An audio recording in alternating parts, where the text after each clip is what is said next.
Hey, this is James Riley. And Beth Riley. And we've got another exciting edition of our Artist Spotlight podcast series. And Beth, who do we have? Today we have singer-songwriter Christian Love. How you doing? Hey, everybody. How you doing? This is Christian. Good to have you on here. It's good to be here. Christian, you are the son of Beach Boy Mike Love. What was it like growing up for you? Well, it had its ups and downs. It was exciting at times. When I would go out on the road, it was a lot of fun. When I was about, I'm going to say probably 6 years old, he pulled me up on the stage to announce Surfer Girl, and I looked out into a crowd of about 50,000 people and sort of froze up a little bit. That was my first inclination of stage fright. Okay. No pressure there.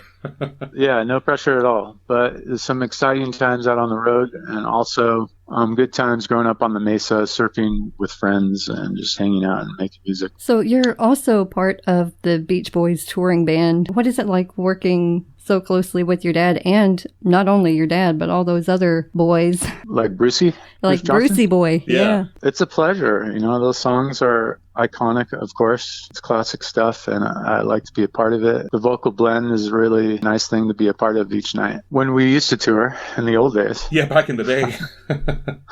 But yeah, it's a lot of fun. It's been a great experience for me. The Beach Boys songs are so amazing with the vocal parts and the intricate music, because it's sometimes hard to remember all the stuff going on in all these songs. I think since we stick to the same set list, it's pretty much for everyone, it's just muscle memory now. So we don't have to rehearse. Every once in a while, we'll hash out the parts if something doesn't seem right. We'll do a rehearsal out on the road, show up early, and just hash it out so everything's tight. But for the most part, everyone's on autopilot and they know their parts. Especially in other countries that are so into like the deep catalog stuff. Are they want you guys to bring out some stuff that's like really deep in the catalog? Oh yeah, like Here Today and Caroline No and Feel Flows, stuff like that. Yeah. Gets to surface, which we never get as much of a chance to do that around in the States. People want to hear most of the hits, mainly. They really accept the B-sides, and it's a pleasure to be able to play them and sing them. Are you surprised at the appeal of the band in places like I'm from Kentucky? We certainly didn't have beaches. Pretty much my only idea of a beach or a palm tree was from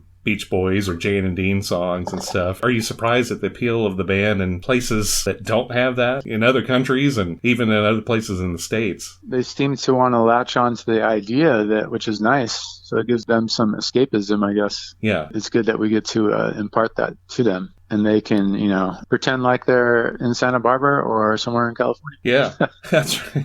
You have been compared vocally to Carl Wilson, who has been said before to have had a voice of gold. How do you feel about that comparison? I feel like tonally that could be correct. He was an amazing singer. I think tonally there's definitely a similarity there, and I appreciate the comparisons. I think Carl was a better singer. I mean, you're entitled to your own opinion. Sorry. I try my best. I have my nights. Yeah. Another couple of people that I have been able to think of that you kind of remind me of, one of my favorites of all time, Jackson Browne, and also Chris Martin of Coldplay. Oh, right. Yeah. So are you cool with those two? Oh, yeah. I love both those artists, so I'm very flattered by that. Those tend to be songs that I can cover, too, so it does make sense for sure. It was interesting. A few months ago, we were talking with Bruce. We'd asked him maybe what his favorite Beach Boys song to do live, and he started it by saying, well, I have a favorite vocalist, and he said Christian Love, and he said, wow, man, he sounds like he could be one of the original guys, and I think he even made a comparison to Carl, but I know he was just raving about your voice, and certainly with his background, not only being in the Beach Boys, but in production and working with Elton John and Pink Floyd and all this kind of stuff, it's quite a compliment. That is, definitely. Bruce is awesome. He's a great travel companion. We travel out of Santa Barbara together usually. Just a guy with so much history and experience in the studio and songwriting. It's a really big honor to hear that he has said that. Thanks, Bruce. We love Bruce. He's got a really sweet voice as well. Yeah. Oh, yeah. Voice. He does. Can't take anything away from him. No, that's for sure. We've been talking to you about the Beach Boys. We know you do your own solo stuff too, but tell Tell us about the bands Blinded by Blue and 5 Alarm. Blinded by Blue, we just kind of created right before the quarantine sort of hit. I guess Blinded by Blue would just be a woodshed project with me and my friends and all the songs that I've been working on the last couple of years. That's the name we came up with. And I have a group of friends that I get together with when I can. It's been a lot harder because of the social distancing thing. Yeah. But we do want to launch the Blinded by Blue project very soon. And of course, all the songs that you've heard that I've sent you, Beth. Yes. And 5 Alarm was with some old friends and actually a drummer that I still play with, Yoshi Ishida. And me and my friend Matt Volsky, who's now living in Paris. And then, a couple other guys that we had playing, Cliff Castello. That's a fairly old outfit, but there's still a lot of songs. There's an album called Dancing with the Sun, and on that album, there's some cuts from 5 Alarm. Is that the one that has Be With Me? Be With Me wasn't on the Dancing with the Sun album, but there's a Be With Me video, and that's a 5 Alarm song. Yes. Gotcha. Right song, right group, wrong album. Yeah, we're getting somewhere. Yeah. So has the pandemic made it easier or harder for you to sit down and write new music? I think it's made it a little bit easier because of the amount of time available, and also being at home with my recording equipment. I can just throw stuff down without having to think about it. When I'm out on the road, I can write stuff, but I can't record it until I get home. So it's been a really good opportunity to get down the details with all the recordings. We've been listening to a lot of your solo material recently, and I've got it scheduled for actually both of our radio shows, which is really cool. How would you describe your style and some of your influences? Oh, gosh. I guess we've already sort of mentioned a couple with the Jackson Browne and the Coldplay. And I've got a lot of influences from the 80s and a lot of influences from some more modern stuff. 80s influences would be the Police, U2, NXS, The Cure, The Cars, Tears for Fears. More modern stuff would be The Strokes, Coldplay, Cage the Elephant, Young the Giant, Walk the Moon, Franz Ferdinand, Jack Johnson. A lot of it, I guess, would be in the alternative vein. Cool. Style-wise. But I just like to write songs. However they come out, they come out. Yeah. Is there an artist that you wish you could work with that you haven't yet? I'd love to meet Sting and work with him. That'd be cool. Yeah, he's pretty amazing. Yeah. I like Jack Johnson. I think he's a really good songwriter.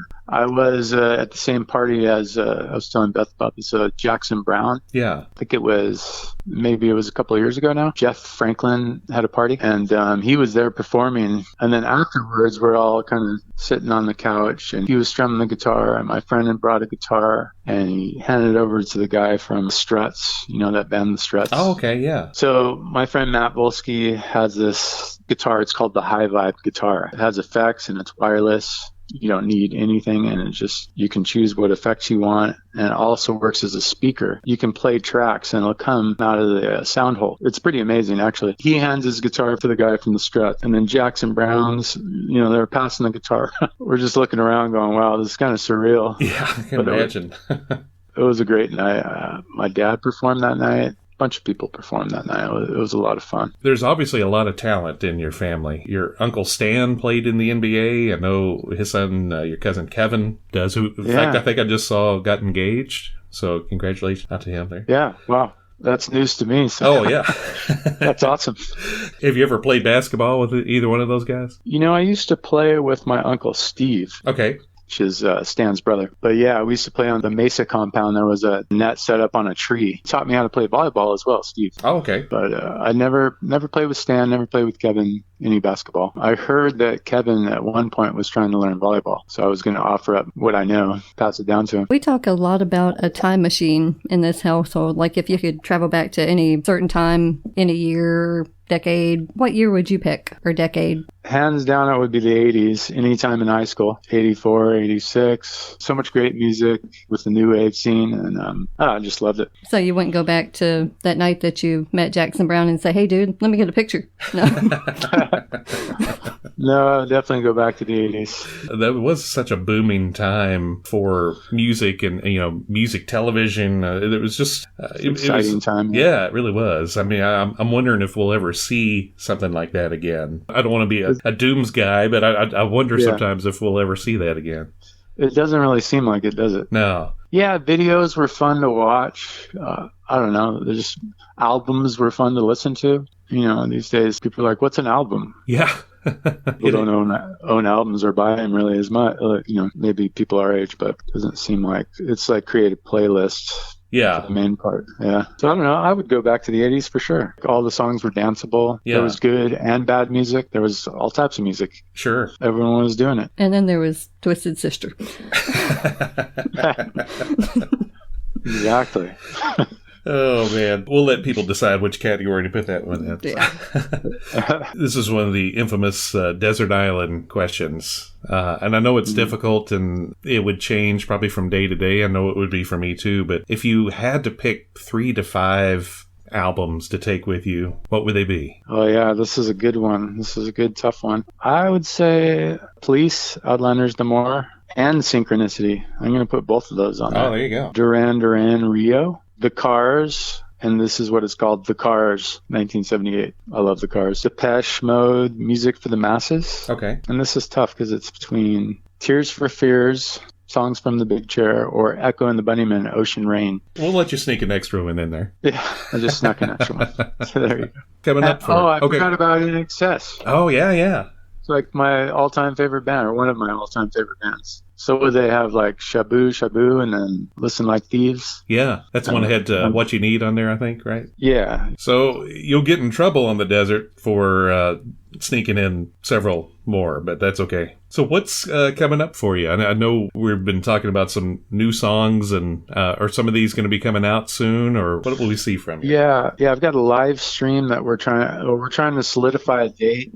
We had a possible date on February 12th, but we haven't solidified it. So sometime maybe later in February, we're going to do a live stream, possibly at a place called Nightbird, which is off Sunset in Hollywood. I think it's part of the Sunset Marquee. So we're going to try to do a live stream and do about 7 songs, maybe play a couple of recordings, who knows, and, start getting the music out there. Besides that, I don't really know of any venues that are hiring at the moment. Yeah.